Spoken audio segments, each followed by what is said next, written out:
सहजानंद स्वामी महाराज की जय जय जय। धाम धमी मुक्तों की जय जय जय।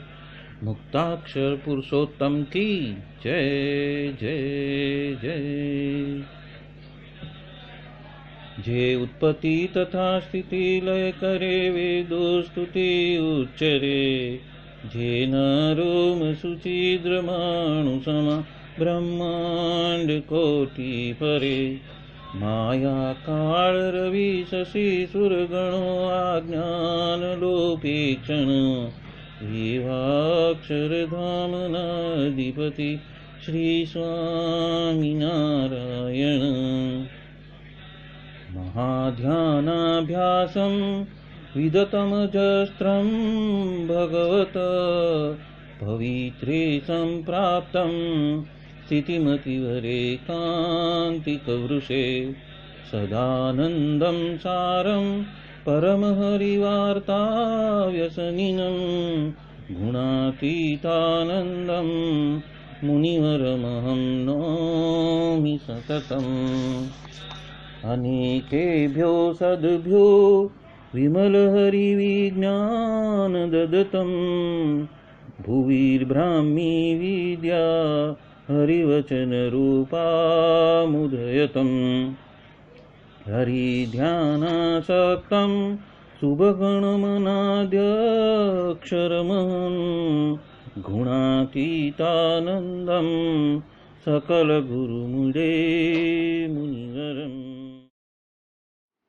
वाणी अमृत थी भरी मधुसमी संजीवनी लोकमा। दृष्टि मां भरी दिव्यता निरखता सुदिव्य भक्तो वधा। हय्ये तबर्यु मीठू जननी सुने हास्य मुखे वस्यूं। ते श्री ज्ञान योगीराज गुरुने नित्य नमो भावसु। जेनी अमृतवाणी तो वही रही साक्षात महिमा रूपे। जेनी ब्राह्मी स्थिति अहोलिन करे शुभव्यक्षर पदे। शरणागत निज अल्प जीव सहुना श्रेयार्थ तत्पर रहे। काका स्नेहल सिंधु दिव्य विभुने हयो तो वंदन करे। क्षिप शांत प्रशांत सागर समा साधु गुणे जे शोभता। जेना दर्शन ने समागम थकी शांति सहु पामता। जे छे मानस पुत्र काकाजिना ने भजन मालिन रहे। एवा साधक वृंदना गुरु सुरत वंदन भरत भाईने। भक्ति सभर गुलतान थईने महापूजा जे करे। अनुवृत्ति अद्भुत जाळवी રીજયા કાકાજીને. મલકંતુ મુખ પુલકિત હૈયો યુવાનોને જે ગમે. એવા સુરદ ભૂલકુ વિરલ વંદન અહો વસી ભાઈને. બ્રહ્મરૂપ નિજને માનતા વળી શ્રીજી હૈયે ધારતા. જે મસ્ત રહીને પ્રભુ ભજનમાં સુરદ ભાવ ધારતા. મહિમા સભર દાસત્વ છલકે જીવનમાં છે સહજતા. કાકા સ્વરૂપ દિનકર વિભુ સંભાળવામાં ધન્યતા. अनादि मूल अक्षर मूर्ति सद्गुरु श्री गुणातीतानंद स्वामी की बातें। प्रकरण 6 सर्वदेशी समझन, बात 150वीं। एक मुमुक्षु तो कोठारी को मारने का मंसूबा था। जब भगवान को पता चला तो भगवान कुपित हुए और उस वजह से 1.5 साल तक वो बीमार ही रहा। तत्पश्चात मेरे आगे वो बहुत रोया और दास होकर खड़ा रहा, माफ़ी मांगकर खड़ा रहा। तब मुझे दया आई, इसलिए उसका दर्द गया। इसलिए ऐसा स्वभाव तो मुमुक्षु को साधु के संग रखना नहीं है। यहाँ पे जो कोठारी शब्द यूज़ किया है वो स्वामीनारायण के मंदिर में, संप्रदाय में, मंदिर के अंदर जो मुख्य संचालक साधु होते हैं उसके बारे में यहाँ पे बात कही है कि जब कोठारी नियम धर्म के हिसाब से, चाहे मुमुक्षु हो, चाहे गृही हो, चाहे त्यागी हो, जो नियम के हिसाब से कोठारी सब प्रबंधन करते हैं, तो कई लोग विषय वासना के चक्कर में फंसकर उनका विरोध करते हैं। उचित और अनुचित की भाषा अपने हृदय में धारण करते हैं और उसके वजह से जब क्रोध आता है तो वो स्वयं का ऐसा रखने के लिए, स्वयं की धारणा ही सच्ची है वो बात रखने के लिए कभी गुस्सा भी करते हैं और उस गुस्से के चक्कर में उसका मंसूबा तो उसको मारने का हो गया था। और ये बात भगवान अंतर्यामी होने की वजह से उनको पता चली, तब भगवान तो बहुत कुपित हो गए। इसलिए भगवान हमारे जो श्री जी महाराज है वो तो नियम धर्म के बहुत ही पक्के हैं और कभी भी उसमें कच्चा साये, ऐसी जो मौली बात है, जो फीकी बात है, उसको तो उन्होंने कभी तूल दिया ही नहीं है। वो हमेशा कहते हैं कि अपने स्वभाव को और विषय वासनाओं को हमेशा काबू में रखो और उस पर जीत हासिल करो। और यहाँ पे वो मुमुक्षु का तो विपरीत वर्तन था और वो विपरीत वर्तन धर्म विरुद्ध था और इसके वजह से महाराज ने उसका वो स्वभाव सुधारने के लिए और अनुग्रह करने के लिए 1.5 साल तक उसको बीमार रखा। और तत्पश्चात उसको उसकी भूल समझ में आई और जब वो प्रवृत्त हुआ उसके ऊपर कंट्रोल पाने के लिए, उसके विषय वासना के जो आवेग है उसके ऊपर प्रभुत्व पाने के लिए, जब वो दीन बना, मतलब कि आश्रित हुआ और प्रार्थना करने लगा, तब श्री जी महाराज को उसके ऊपर दया आ गई और उस वजह से, उस दया के वजह से उसकी बीमारी हट गई और ठीक हो गया।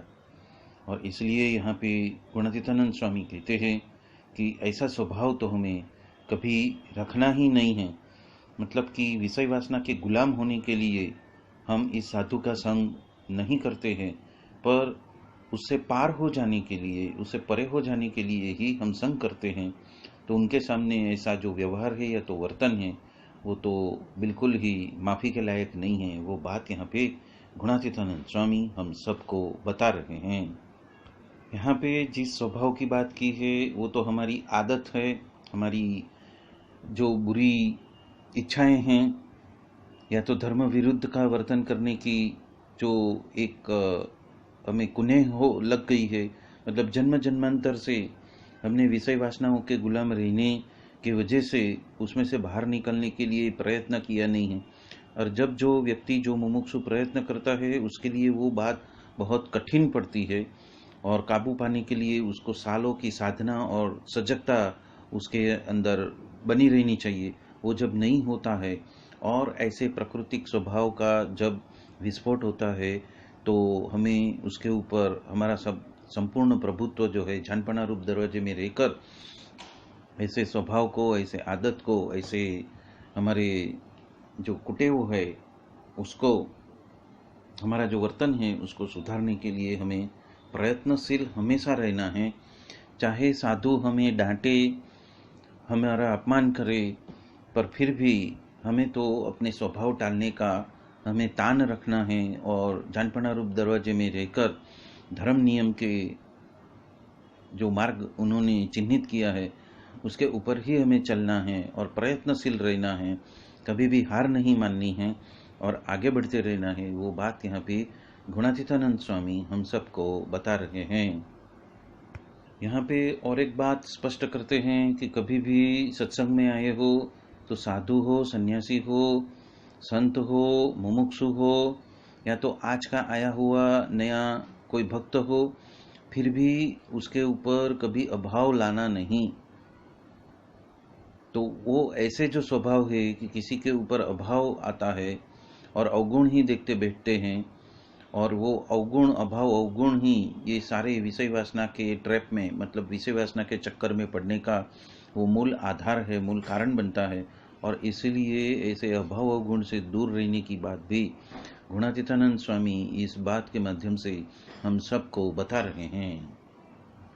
इस बात में गुणातीतानंद स्वामी ने और एक बात उजागर करने की कोशिश की है कि हमारे जो स्वभाव संसार में है, या तो संसार में रहने की वजह से जो जो हमारी आदत है, वो आदत में हम कलह प्रिय हो गए हैं, किसी का अभाव लेने का हमारा स्वभाव हो गया है, आदत हो गई है, या तो बुरा बोलने की आदत भी हमें हो गई है, या तो कहाँ पे भी बंड पुकारने की, सत्य और असत्य का विचार किए बिना, सत्य और असत्य को जाने बिना हम हमारे ही परिप्रेक्ष्य में उस विषय को, उस सब्जेक्ट को, उस प्रसंग को देखते हुए हम विरोध करने के लिए हम जिस तरह से खड़े हो जाते हैं, वो यहाँ पे उसका निषेध किया है उस तरह से कि धर्म नियम के विरुद्ध नहीं जाना है, और ऐसे निषेध किए हैं कि हमारा जो वर्तन है वो गुणातीत भावना वाले साधु जैसा होना चाहिए, और उसी को ही महाराज ने हमेशा प्राधान्यता दी है और उसी के ऊपर राजीवा भी दिया है।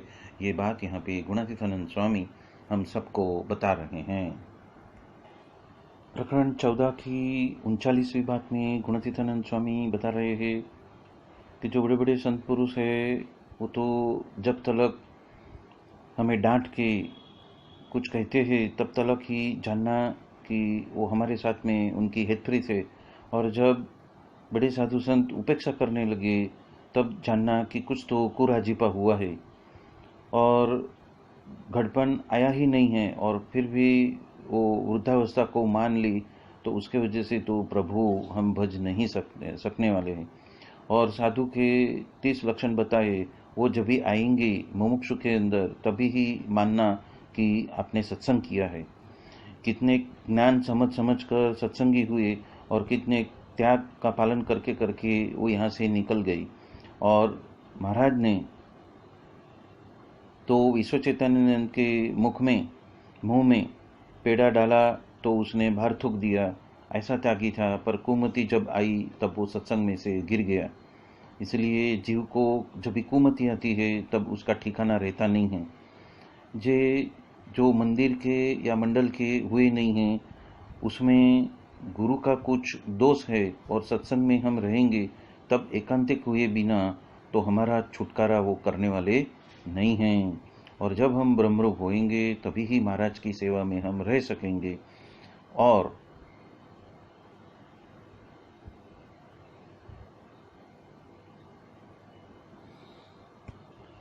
जो संत के साथ में हमने हेत प्रीत की है,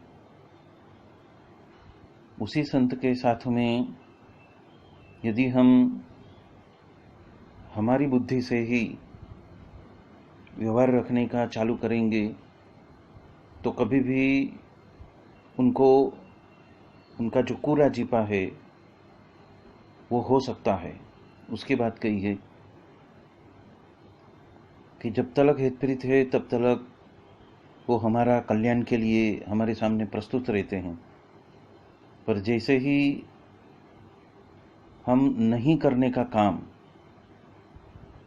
वैसा वर्तन हम करने लगते हैं तो वो कुराजी भी हो जाते हैं और उपेक्षा भी करने लगते हैं, और प्रभु को उस वक्त वो प्रार्थना करते हैं कि हमारा कल्याण हो जाए, ऐसी रीत की बुद्धि हमें वो प्रदान करे। श्री जी महाराज ऐसी वो संत हमारे लिए प्रार्थना करते हैं, और जब तक हम वो सही कुमति में से सुमति पे नहीं आते हैं, तब तक वो हमारे लिए प्रार्थना ही करते रहते हैं और हमें सच्चा रास्ता मिले उसी का ही प्रयोजन में वो रत रहते हैं। और इसलिए यहाँ पे गुणातीतानंद स्वामी कहते हैं कि स्वभाव के ऊपर उठना है और वो स्वभाव से ऊपर उठ के ये जो साधु के जो 30 लक्षण जो बताए हुए हैं वो हमारे अंदर आ जाएंगे, तभी ही वो खुश होंगे और तभी ही हम अक्षरधाम में रहने के लिए लायक होंगे। ये बात यहाँ पे गुणातीतानंद स्वामी हम सबको बता रहे हैं। प्रकरण 14 की 38वीं बात में भी गुणातीतानंद स्वामी कहते हैं कि त्यागी का जो मार्ग है वो बहुत ही कठिन है और आज तक नियम धर्म वर्तमान की हमने बात की है, पर अब तो हम स्वभाव को छोड़ने की बात कर रहे हैं कि संसार छोड़ना तो शायद आसान हो सकता है, पर स्वभाव छोड़ना वो तो बहुत मुश्किल काम है।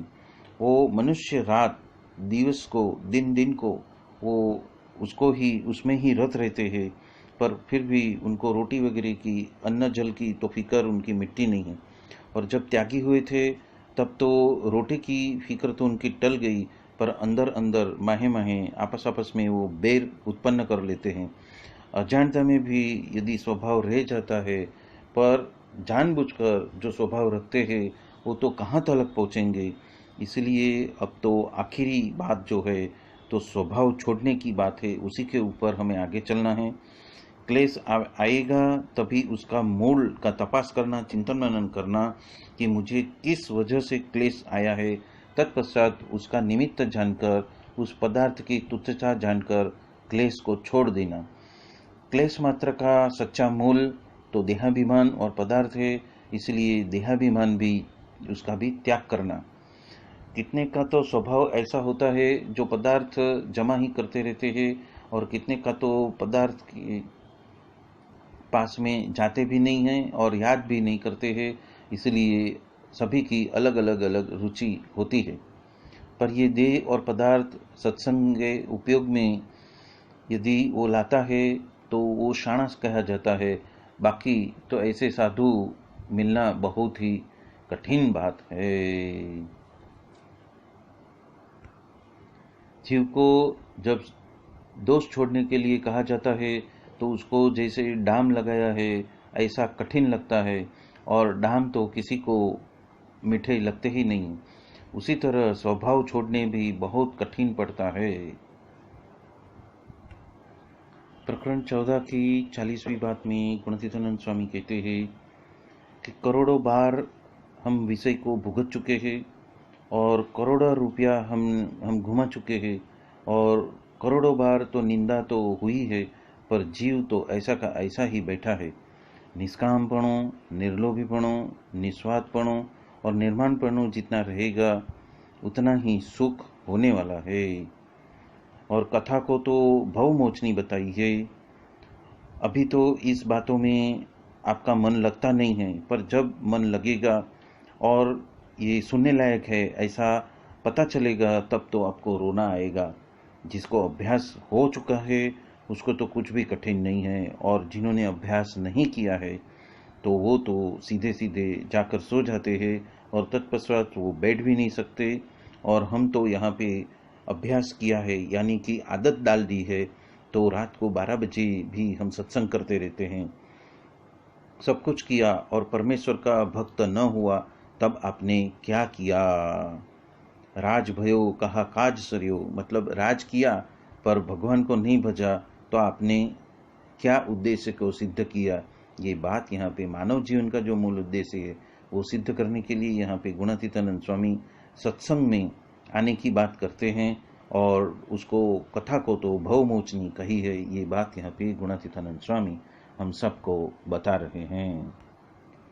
प्रकरण 10 की 148वीं बात में भी गुणातीतानंद स्वामी बता रहे हैं, बड़े बड़े साधु संत ने जब भी उपेक्षा करना चालू किया तब पहचान जाना कि हमने हद पार कर ली है।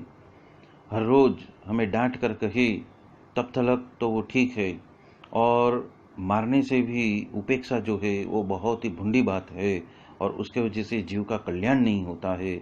ये बात यहाँ पे गुणातीतानंद स्वामी हम सबको बता रहे हैं। और उसी कारण की वजह से हमें हमारे स्वभाव को सुधारना है।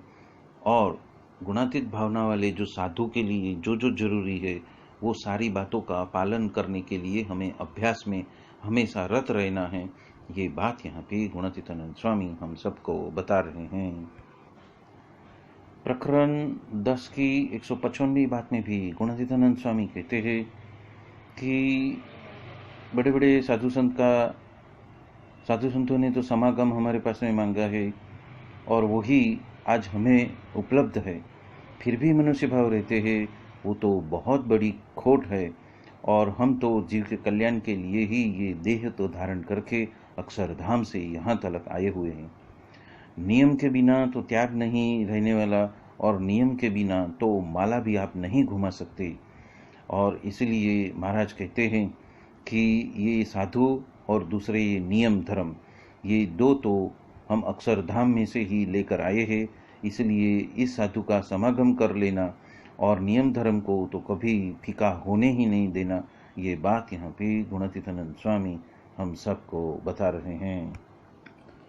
प्रकरण 10 की 188वीं बात में गुणातीतानंद स्वामी कह रहे हैं कि भगवान तो मनुष्य जैसा होकर सभी के धर्म लिखे गए हैं, और भगवान का स्वरूप कैसे समझना वो इस श्लोक के माध्यम से बता रहे हैं। जन्म कर्म च मे दिव्यम एवं यो वेति तत्वतः त्यक्त्वा देहम पुनर्जन्म नेति मामेति सो अर्जुन। मतलब ये है कि हे अर्जुन, मेरे जन्म और कर्म को जो बुद्धिपूर्वक दिव्य मानता है, वो अपना देह छोड़कर फिर से जन्म मरण के चक्कर में फंसता नहीं है। और हमारे हित के लिए ही सब कुछ बता के गए हैं, नियम धर्म वगैरह। और यदि हम चाहत नहीं रखते हैं उसके प्रति, तो वो उपेक्षा करते हैं, और जब उसकी उपेक्षा हो गई तो हो चुका, हमारा सब कुछ बिगड़ गया। पर जब दुख लगा कर भी कहते हैं, तब पहचान जाना कि हमारा तो कुछ रूड़ा होने ही वाला है। हमें जो सीखना है वो सीख लेना है, और जो छोड़ना है उसको छोड़ देना है। आख्यान को निकाल कर सुनना और गुण वगैरह का चिंतन मनन करना, और इतना भी पूछने को नहीं आता है तो शिक्षापत्री का पाठ करना। त्यागी हो उसको तो जड़ भरत का आख्यान निकालना, उसको पढ़ना, और उस तरह से वो किस तरह से ऐसा वर्तन करके गए उसका चिंतन मनन करना। और इसके हिसाब से हमें जीते जी हमें वैसा ही हमारा वर्तन बनाना है, क्योंकि देह का निर्धार तो कहाँ है। इसीलिए वो किए बिना तो हम अन्य धाम में जाएंगे, पर अक्षरधाम हमें नहीं प्राप्त होगा। महाराज लेने को आएंगे तो वो किस तरह से राजी होंगे। इसलिए सत्संग किया है और उसकी रीत ही नहीं समझा, तो आपने क्या पाया, तो उसकी फलश्रुति क्या। तो हमें यहाँ पे गुणातीतानंद स्वामी जो संत मिले हैं उसका गुण लेने का और उसको लाभ मानना, ये बात यहाँ पे कहते हैं। और जो सीखना है वो हमें सीख ही लेना है, और जो वर्तन है वो हमारा वर्तन कैसा होना चाहिए उसके लिए भी यहाँ पे गुणातीतानंद स्वामी ने बात कही है। और ये भी बताया है कि या तो शिक्षापत्री, या तो जड़ भरत का आख्यान, या तो फिर कथा वार्ता करते ही रहना। ये बात यहाँ पे गुणातीतानंद स्वामी हम सबको बता रहे हैं। प्रकरण 10 की 309वीं बात में गुणातीतानंद स्वामी कहते हैं, बड़े बड़े साधु संत जब उपेक्षा करते हैं तो बहुत बुरी बात है, और दुर्जन की यदि कृपा भी होती है वो भी बहुत बुरी बात है। जब भी हमारे अंदर कचास आएगी या तो अभाव गुण आएगा, तब तो जो धन संपत्ति है वो हमें पकड़ लेंगे, या फिर बच्चे हैं वो हमें पकड़ लेंगे, और तत्पश्चात ये साधु के पास में हम फर्क भी नहीं सकेंगे, तो उसका सत्संग तो कहाँ से करेंगे और ज्ञान कभी सीखेंगे। और इसीलिए कहते हैं कि जो साधु संत है उसका तो हमेशा महिमा ही गाना, पर उसका अभाव लेना नहीं।